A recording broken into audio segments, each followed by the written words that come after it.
Ya, aritmia bisa disembuhkan dengan teknologi ablasi, apalagi yang 3 dimensi, itu tingkat keberhasilan bisa mencapai 90-95%.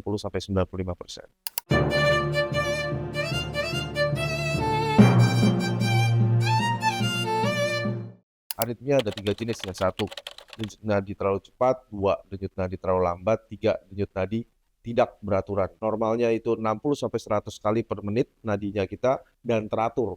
Kalau di luar itu lebih kurang dari 60, lebih dari 100, atau 60-100 tapi tidak teratur, itu aritmia. Bahayanya dari yang jinak, ya, yang sebagian besar sih jinak-jinak aja paling keluhan tidak nyaman. Sampai yang paling berat itu bisa bikin stroke atau meninggal mendadak. Aritmia itu terjadi biasanya karena ada generator listrik tambahan atau ada kabel tambahan di dalam jantung. Nah, ablasi 3D itu bisa memetakan dengan cukup detail lokasinya kelainan sel jantung di mana dan kita bisa langsung ablasi atau menghancurkan sel-sel yang abnormal. Prosesnya nanti pasien akan tiduran di ruang kateter, ya bisa bius lokal, bisa bius umum, ya. Terus habis itu akan ada semacam kabel kecil masuk dari paha pasien langsung ke dalam jantung dan itu akan kita cari di mana letak kelainannya, kita lakukan ablasi. Setelah itu kita tarik semua kabelnya, setelah itu pasien bisa istirahat, biasanya 1 hari, kita observasi, setelah itu bisa pulang. Biasanya kalau misalnya untuk aritmia ablasi biasanya untuk yang nadi cepat ya, biasanya habis itu ya nadinya tidak ada berdebar lagi atau tidak ada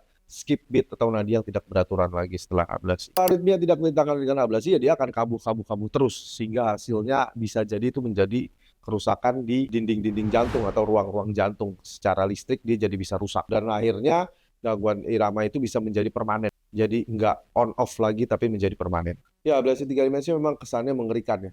Kelihatannya mengerikan, tapi sebetulnya bukan pembedahan, kita menggunakan pisau, ya kita hanya menggunakan jarum, ntar pun lukanya hanya kecil aja setitik dari luka jarum. Jadi aritmia bisa merupakan suatu yang benign, suatu yang jinak, bisa menjadi suatu yang berbahaya.